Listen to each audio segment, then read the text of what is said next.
Saya masih bicara tentang memahami kasih Tuhan, karena ini yang memang Tuhan taruh di hati saya. Dan saya percaya begini, tidak ada yang Tuhan percayakan dalam kehidupan kita yang namanya firman yang ditaburkan itu sia-sia. Saya percaya ketika saya kembali mengajarkan tentang memahami kasih Tuhan, berarti ada sesuatu yang penting yang Tuhan sedang sampaikan kepada kita. Nah, saya ulang sekali lagi, tema firman Tuhan pagi ini adalah kita kembali belajar tentang pentingnya memahami kasih Tuhan. Mari kita baca ayatnya, saudara ya. Sebutlah ini kelanjutan dari yang kemarin. Kalau kita kemarin banyak bicara parameter kasih Tuhan itu apa. Jangan mengukur kasih Tuhan dengan perasaan. Jangan mengukur kasih Tuhan dengan maunya dimanja-manjakan. Ingat, ketika Tuhan manjakan kita, Anda gak punya masa depan. Seperti orang tua, ayah ibu, kalau cuma bisanya memanjakan anak, tanpa sadar ke orang tua sedang menghancurkan masa depan anakmu. Ketika dia dewasa, dia gak punya masa depan. Dia gak bisa ambil keputusan. Dia gak punya mentalitas yang kuat. Dia bukan pejuang yang hebat hadapi tantangan. Ya, Anda kasih modal berapapun dia gak bisa kerja. Dia tidak akan bisa bikin apa-apa. Kenapa? Ini produk dimanjakan. Makanya jangan parameter menilai ukuran kasih Tuhan maunya dimanja, maunya senang-senang terus. Ada waktunya Tuhan menghajar kita, ya, mendidik kita. Saya bukan bicara mengajar loh, menghajar. Ya, coba nanti kita lihat. Itu cara Tuhan memang tidak berubah kasihnya, tapi bentuknya mulai berubah. Dalam rangka apa? Mendidik, mendisiplin, mengarahkan kita. Menghajar dan mengajar itu jadi satu sebetulnya. Ada ajaran di situ. Nah, kita lihat tentang pentingnya memahami kasih Tuhan dari ayat ini. Matius pasal 22 ayat 36 sampai 37, saudara ya. Saya baca 36, tolong Anda lanjutkan ayat 37-nya ya. Saya baca Matius 22 ayat 36, begini kata firman Allah. Guru, hukum manakah yang terutama dalam hukum Taurat? Sama-sama kita baca 37, 2 dan 3. Jawab Yesus kepadanya, kasihilah Tuhan Allahmu dengan segenap hatimu, dan dengan segenap jiwamu, dan dengan segenap akal budimu. Hal pertama dengan cepat yang saya mau sampaikan sama saudara, lihat PowerPoint gambar pertama. Adalah sangat penting pagi ini setiap kita untuk memahami yang namanya kasih Tuhan. Dari ayat yang barusan kita baca, saudara ya, Anda lihat gambar berikutnya. Ternyata Tuhan tidak minta banyak hal dalam hidup kita. Saya ulang, dari perbincangan antara ahli Taurat dengan Yesus, ahli Taurat bertanya kepada Yesus. Dia bertanya begini, Guru, hukum mana yang terutama dalam hukum Taurat? Yesus katakan, mengasihi Tuhan, kasihlah Tuhan Allahmu dengan segenap. Kasih kepada Tuhan. Jadi saya ambil kesimpulan bahwa Tuhan tidak minta banyak hal dalam hidup kita. Tuhan tidak macam-macam yang dia minta. Kita berpikir Tuhan minta harta kita. Ada banyak di antara yang berpikir Tuhan minta uang saya, Tuhan minta segala yang saya punya dalam hidup kita. Enggak. Ternyata Alkitab katakan Tuhan gak minta macam-macam sama kita. Tuhan cuma minta satu dari kehidupan kita, apa? Hati yang mencintai Tuhan. Tuhan gak minta yang aneh-aneh. Tuhan gak minta yang kita gak punya, yang kita gak ada. Yang Tuhan minta adalah supaya kita itu mengasihi Dia. Yang Tuhan minta adalah kita punya hati yang cinta Tuhan, mengasihi Tuhan. Coba Anda lihat, perhatikan sekali lagi ayat ini. Saya baca ulang ya. Jadi supaya Anda memahami, makanya saya munculkan lagi ini ayat. Perhatikan baik-baik. Ini percakapan ahli Taurat. Pertanyaan sama Yesus. Guru, hukum manakah yang terutama dalam hukum Taurat? Ceritanya dalam hukum Taurat itu ada banyak perintah. Perhatikan dari awal ya yang saya ajarkan supaya Anda paham. Ya. Ini berkaitan dengan pendidikan sekolah Alkitab yang saya terima. Makanya saya sampaikan karena saya ngerti gitu ya. Dalam hukum Taurat itu ada 613 perintah. Ya, mitzvah bahasa jamaknya, kata jamaknya. Ada 613 perintah. Dari 613 perintah atau mitzvah ini, saudara ya, ahli Taurat tanya, dari semua hukum Taurat 613 perintah yang begitu sangat banyak, dia tanya, yang terutama, yang terpenting itu yang mana? Dari 613 perintah hukum Taurat, mana yang terpenting? Yesus jawab Yesus kepadanya. Temukan ayat ini. Kasihilah Tuhan Allahmu dengan segenap hatimu, dengan segenap jiwamu, dan dengan segenap akal budimu. Perintah yang paling penting kata Tuhan adalah mengasihi Tuhan. Tuhan tidak minta macam-macam. Dengarkan, Tuhan tidak minta banyak hal sama kita. Cuman satu saja yang Tuhan minta, untuk kita mengasihi Dia. Hati yang punya cinta kepada Tuhan, itu yang Tuhan minta sama kita pagi ini.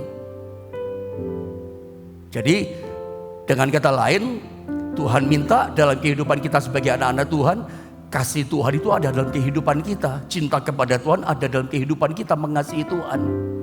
Saya coba istilah ini saya pernah sampaikan sama jemaat di Jombang, GSPDI Jombang yang saya gembalakan. Mungkin berpuluh tahun yang lalu saya pernah ajarkan.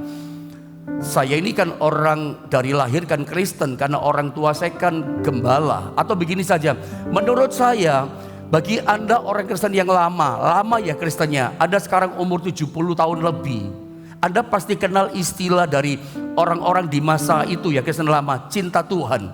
Orang itu cinta Tuhan. Ketika orang zaman dulu yang Anda umur 70 tahun ke atas, lihat orang setia ke gereja, ada masalah apapun tetap setia, taat ke gereja. Dia suka korban untuk pelayanan. Mungkin dia kaya, mungkin dia orang sederhana, tapi kalau gereja pekerjaan Tuhan butuh sesuatu atau hamba Tuhan gitu ya, dia suka menabur, dia suka bela cinta pekerjaan Tuhan, atau dia memberkati saudara seiman yang dalam kelemahan. Pokoknya hidupnya penuh kepedulian, penuh kasih dan setia taat sama Tuhan.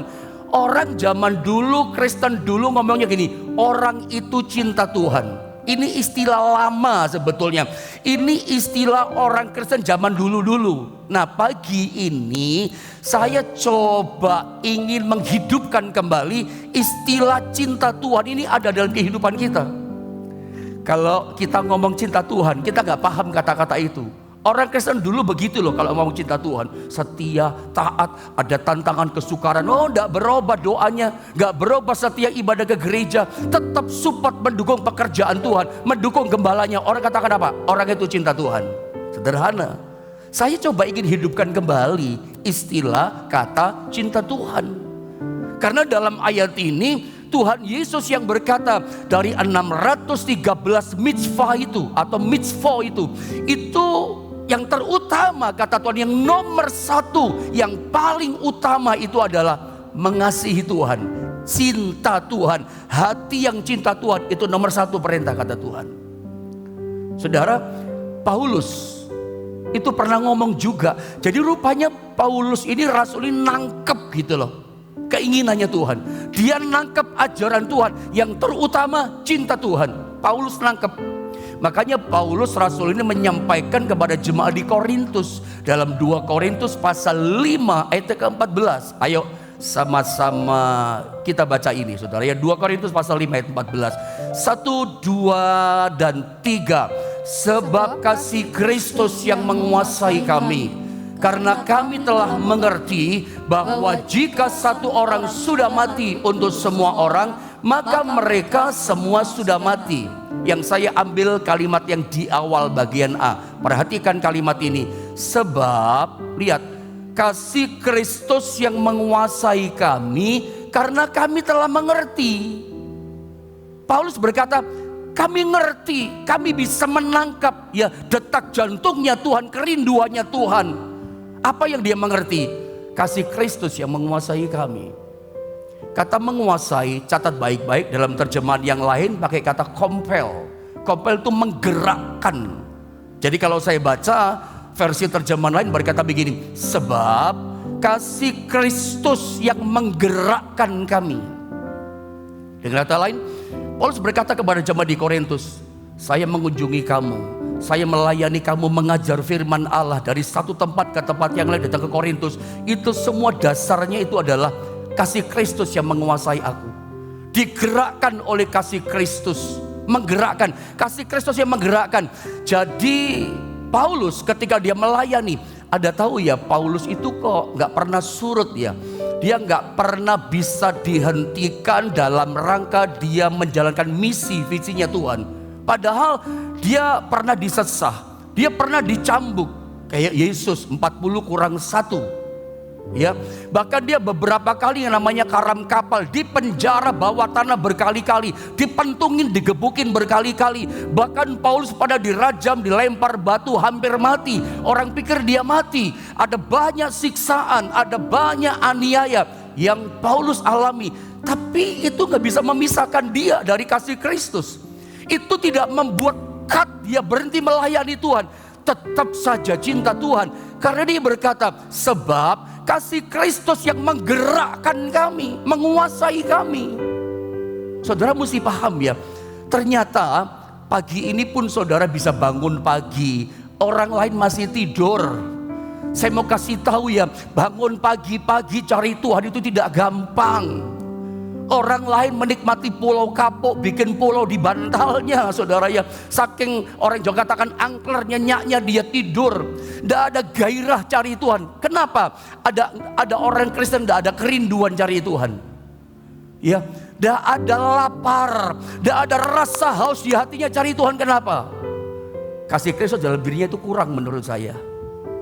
Orang kalau dia merasakan limpah kasih Tuhan dalam hidupnya, kasih itu yang akan menggerakkan dia menjadi dinamo, menjadi motor, menjadi dinamisatornya dia untuk cari Tuhan. Tahukah Anda yang membuat saudara bangun pagi ini untuk cari Tuhan, menyembah Tuhan, dengar firman, lapar sama firman? Itu karena kasih Kristus yang menggerakkan saudara. Dari mulai malam, besok pagi aku mau bangun, aku cari Tuhan. Tapi kalau orang memang kasihnya kurang, tanda tanya, ini ada kasih Tuhan gak dalam hidupnya? Ya, kalau orang Kristen gak merasakan kasih Tuhan, gak ada penggeraknya.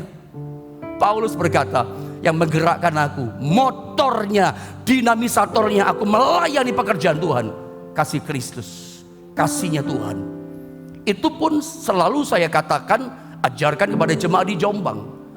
Kalau saya pagi ini mengajar saudara, meskipun lewat online, ya, tapi ini memberkati ribuan orang. Maksud saya begini, saya melayani saudara ini dasarnya juga kasih Kristus. Kalau pagi ini misalnya saya mengajar firman sama saudara, saya tiap hari kasih makanan rohani kepadamu, tapi motornya, dasarnya, landasannya supaya saya dipuji, supaya saya dihormati. Oh, pendeta mengajar, pendeta setia ya tiap hari mengajar firman, supaya dipuji-puji, supaya orang aplaus tepuk tangan. Aduh, pengajarannya gini bagus segala macam. Kalau dasarnya motornya saya hanya pengen dipuji, atau dasarnya landasannya adalah karena materi uang, supaya saya dapat uang mengajar ini, saya mau kasih tahu, apa yang saya sedang layani saat ini, pekerjaan Tuhan saya kerjakan, mengajar saudara, itu di mata Tuhan gak ada harganya. Saya mau ingatkan, itu pun terjadi pada saudara. Anda bangun pagi, Anda korban buat pekerjaan Tuhan, atau apapun yang Anda kerjakan, yang Anda lakukan karena kepada Tuhan, itu kalau dasarnya, motornya, landasannya bukan cinta kepada Tuhan, ya, bukan karena kasih kepada Tuhan, itu tidak ada harganya di hadapan Tuhan. Sia-sia, karena Paulus yang ngomong. Kalau Anda baca, coba saya tunjukkan satu ayat, 1 Korintus 13. Ini tidak asing buat kita. Ayat 1 sampai 3. Saya baca per ayat sambil saya terangkan pendek-pendek ya. Lihat Paulus, tanpa kasih tidak ada harganya loh, sia-sia di mata Tuhan. Perhatikan, sekalipun aku dapat berkata-kata dengan semua bahasa manusia dan bahasa malaikat, ngerti semua bahasa. Ini Paulus yang ngomong, seandainya sekalipun, sekalipun aku dapat berkata-kata dengan semua bahasa manusia. Orang bisa menguasai 6 bahasa, 7 bahasa, udah hebat luar biasa. Tapi Paulus katakan semua bahasa manusia sampai bahasa malaikat dia ngerti. Tetapi jika aku tidak mempunyai kasih, tidak ada kasih di hati, kasih Tuhan tidak menguasai hatinya, kasih Tuhan tidak menggerakkan dirinya, apa yang terjadi? Aku sama dengan gong yang berkumandang dan canang yang gemerincing. Percuma. Udah ngerti fase semua bahasa roh, bahasa malaikat ngerti. Percuma, kelihatan hebat di mata orang. Hebat lu, bisa melayani banyak bahasa. Tapi dikatakan seperti gong yang berkumandang dan canang gemerincing. Sia-sia. Anda tahu simbal drum, kalau nggak ada bass, nggak ada melodi, nggak ada apa ritme, nggak ada keyboard, dong atau jreng aja, ya percuma, sia-sia. Bunyi apa itu? Nggak ada harmoninya. Itu yang terjadi pada kita. Apalagi sekalipun aku mempunyai karunia Roh Kudus untuk bernubuat, ini hebat loh. Dan aku mengetahui segala rahasia, tidak ada yang tertutup, semua tahu, semua rahasia tahu. Ada agen CEI, KGB dan segala macam, itu banyak tahu rahasia. Tapi ini tahu semua, rahasia semua tahu dan memiliki seluruh pengetahuan. Hebat loh ini. Semua pengetahuan punya. Dan sekalipun aku memiliki iman yang sempurna untuk membinakan gunung, tetapi jika aku tidak mempunyai kasih, tidak ada kasih yang bergerak di hati kita, menguasai kita, aku sama sekali tidak berguna, sia-sia, tidak ada harganya. Mari sama-sama kita baca di ayat yang ketiga, 2, 3. Dan sekalipun aku membagi-bagikan segala sesuatu yang ada padaku, bahkan menyerahkan tubuhku untuk dibakar, tetapi jika aku tidak mempunyai kasih, sedikit pun tidak ada faedahnya bagiku. Sia-sia, tidak ada harganya. Bagi harta, bagi semua, bahkan memberikan tubuh kita mungkin untuk pelayanan kali. Tapi kalau semuanya dasarnya bukan kasih, tidak ada gunanya, semua sia-sia. Makanya pagi ini yang saya lepaskan sampaikan saudara, betapa pentingnya kita memahami kasih Tuhan itu. Sebab tanpa kasih Tuhan bergerak menguasai di hidup kita, semuanya tidak ada harganya. Apapun yang kita lakukan, meskipun kita berkata untuk Tuhan, saya melayani pekerjaan Tuhan, saya bikin ini, saya jadi berkat, saya berbuat ke panti sosial segala macam. Tapi kalau dasarnya pengen dipuji, pengen dihormati, dasarnya materi, aplaus, tepuk tangan orang, itu semua gak ada gunanya. Dasarnya cuma satu, cinta kepada Tuhan. Tanpa itu sia-sia. Sebab itu Yesus pernah mencela jemaat di Efesus dalam Wahyu pasal yang kedua. Ada tahu cerita ini? Mungkin kepanjangan kalau saya baca. Ini kan sering saya sampaikan ayat ini. Jadi di ayat yang kedua, sebetulnya ini jemaat atau gereja idaman. Gereja dalamnya jemaat yang luar biasa. Jemaat yang sepertinya cinta Tuhan, tapi ternyata di hati mereka udah kehilangan cinta itu. Mereka dikatakan apa ya dalam ayat ini? Berjerih lelah, berjerih payah, tidak kenal lelah untuk pekerjaan Tuhan. Sabar menderita, kuat hadapi tekan penderitaan. Bahkan tidak sabar dengan orang-orang yang jahat yang menyampaikan ajaran sesat. Mereka tolak. Dan segala macam. Secara sisi pelayanan hebat kualitasnya. Secara sisi moralitas keren, top. Idaman seorang gembala kalau punya jemaat seperti jemaat di Efesus. Ya, tetapi ayat yang keempat dikatakan, namun demikian aku mencela engkau. Coba munculkan ayatnya ya. Ini jemaat sisi pelayanan hebat, moralnya hebat, tapi masih dikoreksi, dicela sama Tuhan. Namun demikian, apa kata Tuhan? Aku mencela engkau karena engkau telah meninggalkan kasihmu yang semula. Ternyata mereka buat ini, buat itu di rumah Tuhan, melakukan pekerjaan Tuhan, udah gak dengan cinta. Cintanya udah gak ada, cintanya udah bergeser. Jadi istilahnya mereka mengalami kejatuhan dalam kasih, kejatuhan. Makanya ayat ini jangan salah menangkapnya. Karena jemaat Efesus itu mengalami kejatuhan, Tuhan katakan kembali kepada kasih mula-mula. Saudara, tapi saya mau ingatkan dia, Anda suka salah menangkap ini ayat. Setiap harus kembali kasih mula-mula. Kasih mula-mula itu bayi rohani loh kalau Anda tahu. Kasih mula-mula itu kasih pertama kali yang kita alami waktu kita cinta Tuhan. Ayat ini banyak salah, banyak tidak dimengerti oleh banyak orang Kristen. Selalu kembali cinta mula-mula. Saya mau ingatkan, ya kalau mengalami kejatuhan minimal kembalilah kepada kasih mula-mula. Tapi ingat ya, kasih mula-mula itu kasih perjumpaan pertama kali dengan Tuhan. Semuanya cinta, cinta rasanya. Harusnya tambah tahun cintanya melebihi cinta mula-mula. Kayak suami istri itu loh. Suami istri itu kan ketika masih pacaran, awal menikah itu kan cinta mula-mula. Nanti 10 tahun menikah, 20 tahun menikah, udah jadi mak engkong ya, udah jadi opa oma, itu cintanya makin bertumbuh. Kalau orang Jawa, suami istri itu punya istilah garwo, si garaning nyowo. Udah satu jiwa mereka. Kalau satu nanti ditinggalkan, rasanya hilang satu nyawanya gitu saudara. Udah satu.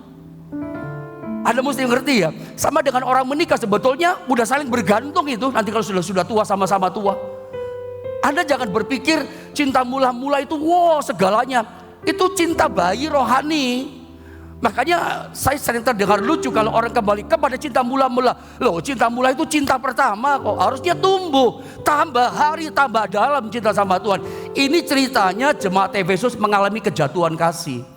Kerja ini gak sabar menderita, tapi kehilangan cinta. Nah, kita nggak, saya baca ayat yang kelima, munculkan kelima. Ini penting ayat kelima. Sebab itu ingatlah betapa dalamnya engkau telah jatuh. Orang kalau mengalami kejatuhan cinta, geser cinta dari Tuhan, itu dalam loh jatuhnya. Bertobatlah dan lakukanlah lagi apa yang semula engkau lakukan. Jika tidak demikian, Anda tidak kembali kepada kasih Tuhan. Apa yang terjadi? Aku akan datang kepadamu. Ngapain datang? Kasih berkat? No. Ngapain? Aku akan mengambil kaki dianmu dari tempatnya. Jikalau engkau tidak bertobat, kaki dian diambil. Kalau kita nggak bertobat kembali kepada kasih Tuhan, betapa pentingnya kita memahami kasih Tuhan. Apapun yang kita lakukan, doa pagi, dengar firman, ada kerja buat Tuhan, ada melayani Tuhan. Apa yang Anda bisa kerjakan, ada kerjakan untuk Tuhan. Dengar baik, itu penggeraknya, motornya harus cinta Tuhan. Hati kita untuk Tuhan. Kalau enggak, jatuh kita kata Tuhan. Dalam jatuhnya kamu, kalau kamu tidak kembali kepada kasih Tuhan, apa yang terjadi? Kaki dianmu aku ambil. Anda tahu apa itu kaki dian? Di ruangan suci itu ada kaki dian, itu penerang. Kalau enggak ada itu gelap semuanya. Itu mesti nyala terus kaki dian pelita emas. Itu gambaran kehadiran Roh Kudus di tengah-tengah kita. Itu gambaran urapan Allah. Itu gambaran kuasa Allah. Itu gambaran apa saudara ya? Penyertaan Tuhan dalam hidup kita. Dia ada bersama kita, kaki diannya ada. Ada. Kalau kekristenan iman yang kita jalani, kasih Kristus nggak menggerakkan kita. Kasih Kristus nggak menguasai kita. Apa Alkitab? Kaki dian itu diambil. Kuasanya nggak bekerja lagi. Kelihatannya diurapi, tapi tidak ada pengurapan. Udah diambil kok kaki dian. Kehadiran Tuhan tidak ada. Dia ada di dalam hati kita, dia ada, dia bukan check in check out, tapi kuasanya tidak termanifestasi. Ada nggak asing dari pengajaran saya ini kan? Dia ada, tapi dia nggak menyatakan kuasanya. Dia hadir, tapi dia cuma liatin saja karena nggak punya cinta kok. Kalau Anda punya anak yang satu cinta sekali sama saudara, yang satu cuek-cuek, dua-dua kita cinta sih, tapi dalam hati kita berkata, ini anak luar biasa. Responnya aku sama papanya atau mamanya luar biasa. Beda loh saudara ya. Kenapa Rasul Yohanes itu disebut Rasul kasih? Kasihnya sama, tapi respon Yohanes kepada Yesus itu lebih daripada yang lain. Makanya gak heran Rasul Yohanes Rasul kasih. Dia loh attitude, sikap hatinya meresponi kasih Tuhan itu luar biasa.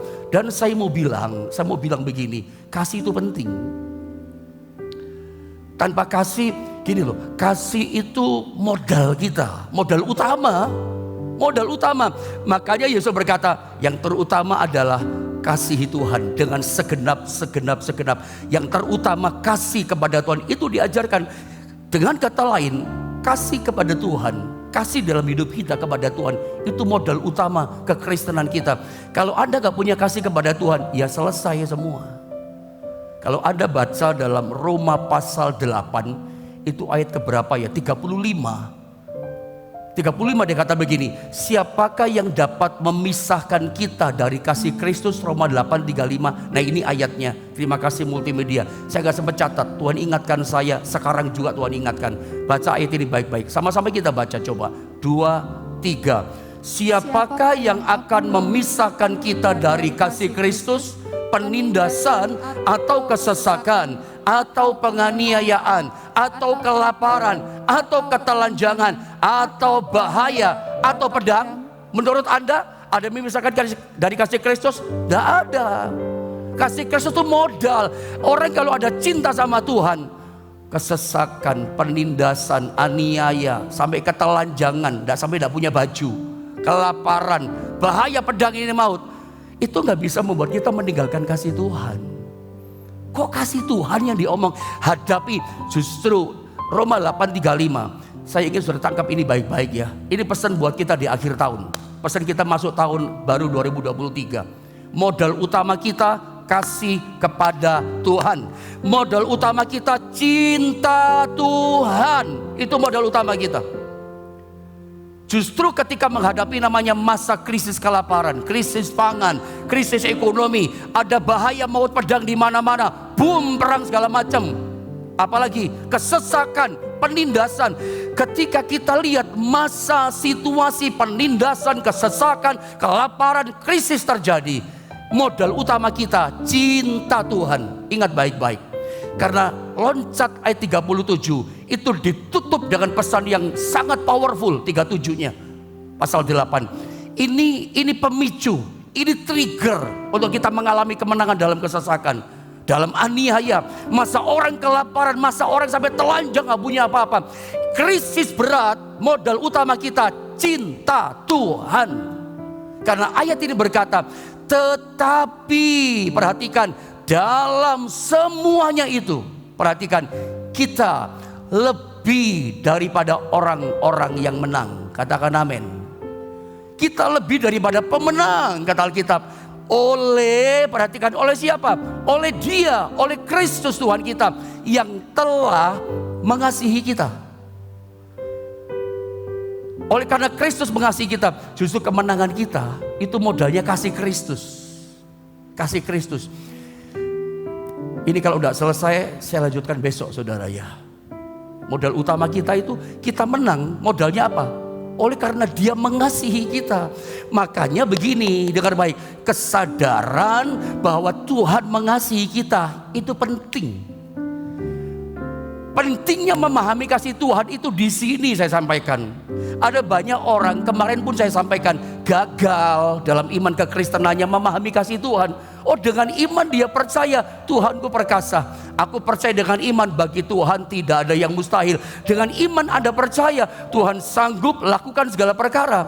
Tapi apakah kau punya iman kasih Tuhan tak terbatas dalam hidupmu? Ini problem, ini masalah.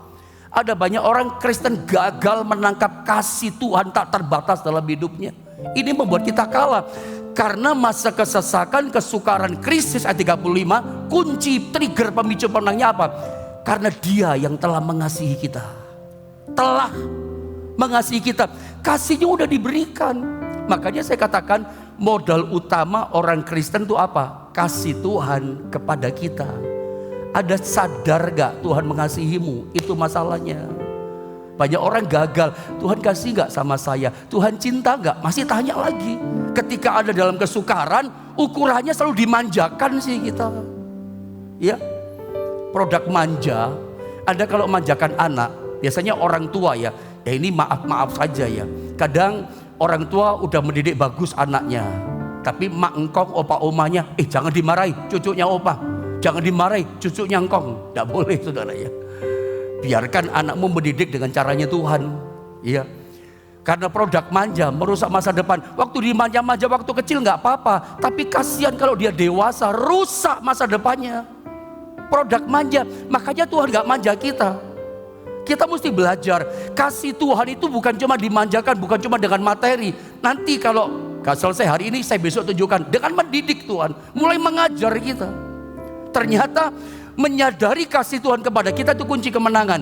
Jadi sebetulnya gini ya, kalau saya boleh katakan, perhatikan baik-baik, saya nggak sempat tulis, tapi ini pelajaran penting. Kalau saya nggak tulis, Tuhan ingatkan sekarang juga, itu berarti penting, saudara ya. Itu remahnya buat kita sebetulnya kalau menurut saya, karena saya nggak sempat catat gitu ya. Jadi sebetulnya apa yang diajarkan Yesus, diajarkan Alkitab yang dikatakan Yesus, itu luar biasa tentang kasih Tuhan kepada kita. Agama manapun di dunia ini, Kepercayaan apapun di dunia ini, perhatikan, lakukan ini, buat ini, kerjakan ini, ibadah, setia, saleh. Tujuannya apa? Supaya saya dikasihi oleh Tuhan. Nangkap saudara ya? Kepercayaan apapun yang ada di dunia ini, dia ibadah, dia lakukan ini, semua itu tujuannya supaya saya dicinta sama Tuhan. Kekristenan tidak. Justru langkah awal kita jadi Kristen, perhatikan, langkah 1, langkah 2 kita sama Tuhan. 1, 2 langkah awal kita itu apa? Startnya pertama, itu modalnya adalah kasih Tuhan. Ya, kalau yang lain melakukan ini, lakukan itu, tujuan akhirnya, finishnya adalah supaya Tuhan cinta saya. Tuhan cinta sama kita itu bukan tujuan akhir kita. Ya, Tuhan mengasihi saya. Itu bukan langkah finish kita. Loh, itu langkah awal kita. Itu langkah nomor 1 kita jadi Kristen tuh, Tuhan mengasihi saya. Anda mesti paham itu loh. Karena kalau kita tidak merasakan dikasihi Tuhan, bagaimana Anda bisa mengasihi Tuhan? Jadi Yesus itu luar biasa loh mengajarkannya. Yang terutama itu kasih. Karena kekristenan itu langkah nomor 1 itu adalah cintanya Tuhan. Tuhan mengasihi kita. Makanya kita mengalami namanya cinta mula-mula itu, ya itu ceritanya. Nah pertanyaannya, mengapa kasih kita kepada Tuhan tanpa sadar makin lama makin pudar? Ini saya pernah sampaikan dalam sesi yang lain. Pertanyaan penting. Karena seringkali namanya kasih mula-mula, kasih yang pertama masih bayi itu, bayi rohani, itu gampang pudar. Disadari atau tidak, ada pernah gak mengalami kasihnya menurun. Makanya gak heran ketika orang pertama kali ngalami cinta mula-mula, ke gerejanya gak pernah absen. Kegiatan gereja ini itu selalu ada. Orang katakan, maklumlah Pak, masih cinta mula-mula. Ada kan berkata begini, kita lihat saja berapa bulan, berapa tahun dia bertahan. Dari kata-kata saudara seiman seperti itu kayak agak mencibir. Itu rata-rata dialami oleh banyak orang Kristen loh. Bahwa yang namanya cinta mula-mula yang berapi-api itu gak akan bertahan lama. Durasinya itu gak tahan lama. Makin lama makin turun. Ada pernah bertanya gak? Ketika saya merenungkan memahami pentingnya kasih Tuhan, itu pertanyaan buat saya. Kok aneh ya? Aneh loh. Kenapa durasi cinta mula-mula sama Tuhan itu gak bisa makin menyala? Kenapa tambah turun? Orang menyampaikan ibadah online kayak saya begini saja, gak berhadapan muka sama jemaat, itu juga kadang-kadang bikin turun loh semangat. Kalau gak digerakkan cinta Tuhan, orang 1 bulan bisa, 2 bulan bisa, setahun bisa, tahun berikutnya masih bisa gak? Gak gampang juga loh. Semuanya dasarnya mesti cinta. Nah cinta mula-mula itu kenapa durasinya makin turun? Coba Anda lihat 1 Yohanes 4 ayat 19, ayat yang sering saya ajarkan. Tapi penting ini ayat. Ini yang saya katakan tadi. Jadi kita ibadah, doa pagi, Anda korban untuk pekerjaan Tuhan, Anda diberkati, memberkati yang lain, dan seterusnya dan seterusnya. Itu kita lakukan, tujuannya bukan supaya kita dicinta Tuhan. Dicinta Tuhan itu bukan tujuan akhir finish kita. Itu langkah awal jadi Kristen, karena modalnya cinta Tuhan.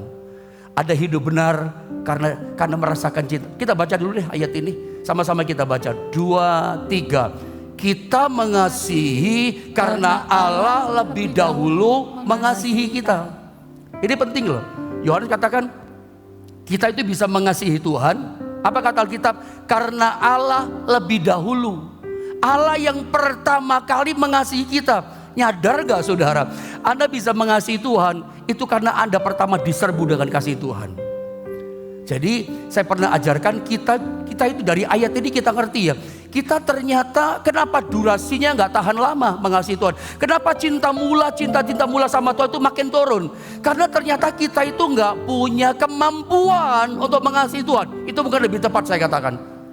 Kita gak punya power, gak punya kemampuan mengasihi Tuhan.